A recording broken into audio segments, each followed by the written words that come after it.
Hello and welcome to another Crusader Kings 3 tips and tricks video. Today we are going to be discussing Marshall. Now Marshall is probably one of the most important perks in the game. It is of course one of the 5 main ones. Marshall here.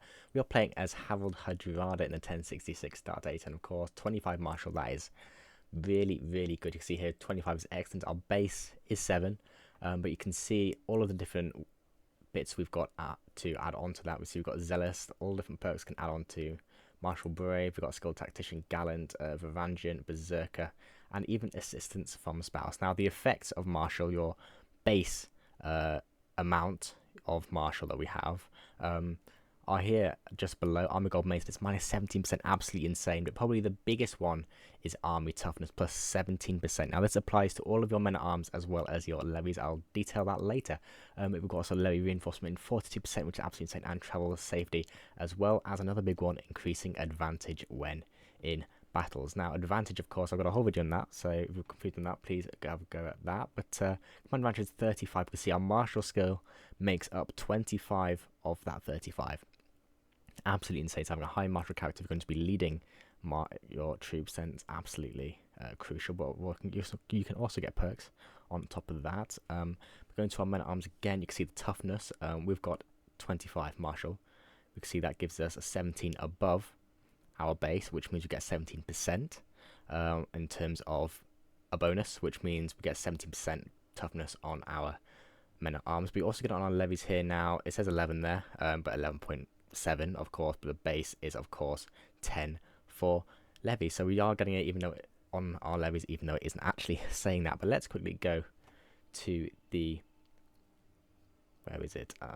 let's go to the lifestyle here. Of course, Marshall makes it one of the main 5 lifestyles. Now we have a 3-star education, which means you get 30% more experience lifestyle, and these are the options. Now in terms of lifestyle focuses, you've got strategy, which gives you a extra just 3 martial base. If you're unsure of what you're going to be direction you're going to be doing, that's probably quite a good one. The next one's authority. This is probably going to be best if you are going to either be playing a bit of a dread rule, maybe in potentially early reign, when your vassals may not have that much of an opinion of you, or if you're going to be conquering a lot of territory quite quickly, because extra control growth is absolutely huge. That is ticking control growth on your domain.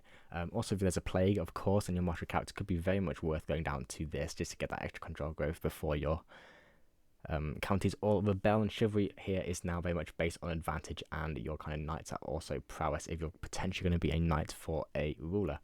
The 3 trees you have here, strategist, overseer, and gallant. Strategist is very much to do with men at arms. We've got organized march, Parthian tactics, envelopment. They're probably some of the biggest ones you're going to have. But also sappers again, very good, especially in the early game, when if you can't afford to have men at arms that are catapults or what have you, but you have got another set of men at arms, then that's absolutely huge. Again, to get to the strategist perk down here, which again is just more enemy fatal casualties, and be able to cross rivers and straits without advantage penalties is absolutely insane. Oversee here, again, it kind of plays into the authority focus a bit more of kind of a, so the kind of extra control growth can be absolutely crucial if there's going to be a plague within your realm, and then you get some mercenary and conscription stuff as well. Absolute control, again, very all about controlling your counties, and oversee a perk at the bottom.